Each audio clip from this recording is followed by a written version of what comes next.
very moving occasion for me. I'm delighted to be here in this conference. I want to know whether anything drastic would happen if I close the lid of this. No? Okay. Then I can put my text here. I'm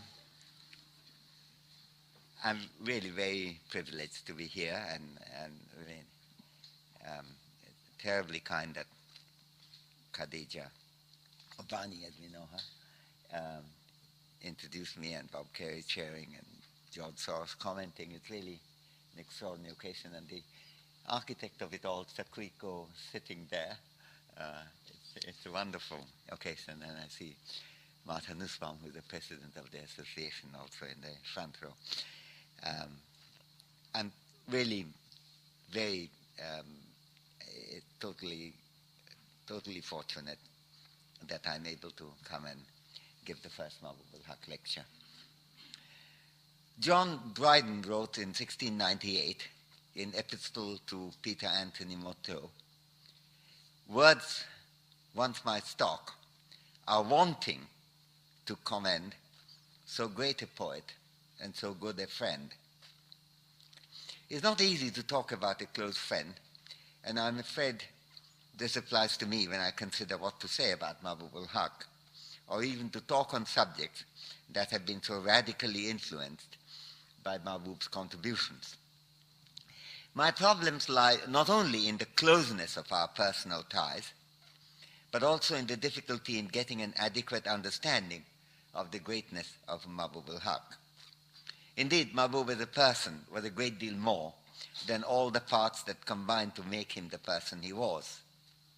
He was, of course, an outstanding economist, a visionary social thinker, a global intellectual, a major innovator of ideas which bridge theory and practice, and a leading architect in the contemporary world of the assessment of the process of human development.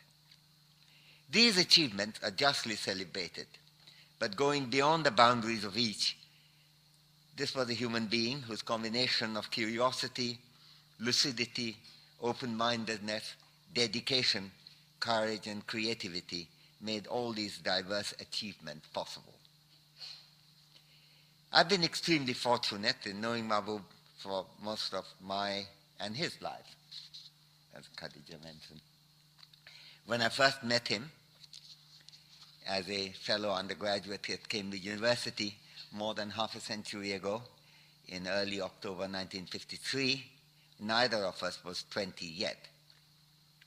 Elegantly attired, at least in undergraduate standards, Mahbub was walking rapidly down King's Parade. It was not exactly King's College, but outside it, King's Parade, on his way to the first lecture of the term by the redoubtable economist Joan Robinson, towards which I was also heading. We began a conversation as we walked, and Mahbub asked me whether I knew what to expect from Joan Robinson's lectures. I didn't, of course. In Mahbub's mind, there were huge expectations. Joan Robinson was such an extraordinary leader of nonconformist economic thinking. But it became clear to me within a few weeks that Mahbub was very disappointed, as I must confess I was too, that despite Joan Robinson's scintillating reasoning and iconoclastic brilliance, she was such a real conformist in judging economic progress largely, almost entirely, by the pace of economic growth. The 19-year-old Mahbub told me, "She hasn't done the numbers, has she?" Then his first book, The Strategy of Economic Planning, published in 1963, he said something at that conversation with me in 1953, which I think is more or less exactly what he writes in 1963, 10 years later. And I quote from the book here, but that was roughly the conversation.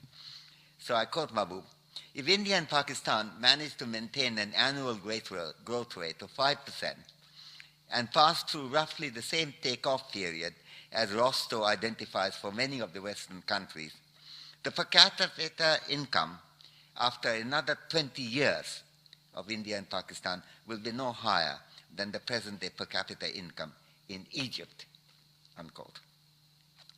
I should explain that Mahbub had nothing against Egypt. But he made sense when he looked at me and asked, is that all you and I want?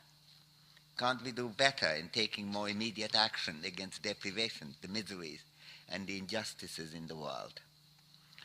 If Mahbub's creative impatience was one of his lifelong characteristics, the commitment to do things without waiting was strong already in the mind of the young man who, when I met him first, was impatiently awaiting his adulthood. When I visited Mahbub and his wife, Bani, again, he referred to the same incident at the same time, Bani in Karachi, in Pakistan, almost 10 years later, in the spring of '63, just before his book came out, Mahbub explained to me what he had learned in his experience in running the process of economic planning in Pakistan. He was doing that since his return from Cambridge, Yale, and Harvard. There were things that could be made to happen. He knew that for sure, by making good use of applied economic reasoning. But the barriers to progress were, he explained, immense. It's also the conversation to which Bani referred. As the sun set on a magically bewitching Karachi, Mahbub's voice rose and his intense analysis was radically heretical. He knew what to confront, but was skeptical of any immediate means of doing it. To make things happen, Mahbub tried various routes later, including working for the World Bank, accepting senior ministerial positions in a military-led government in Pakistan, but the result would have been deeply disappointing for him. But then he broadened his encounter to the world stage and made a huge and almost instant impact. He left Pakistan to join the United Nations in 1989 as a special advisor to the UNDP administrator. It is in this capacity that he launched the now famous Human Development Reports, which have been published annually since 1990. He gathered around him a dedicated team of economists and social scientists. By the time Mahbub returned to Pakistan in 1996 to establish the new Human Development Center in Islamabad, he left on a note of triumph, with clear evidence that the perspective of human development was here to stay, was well established, and remarkably influential right across the world. I saw Mahbub last when he came to visit me in Trinity College in Cambridge in 1998, shortly before his death.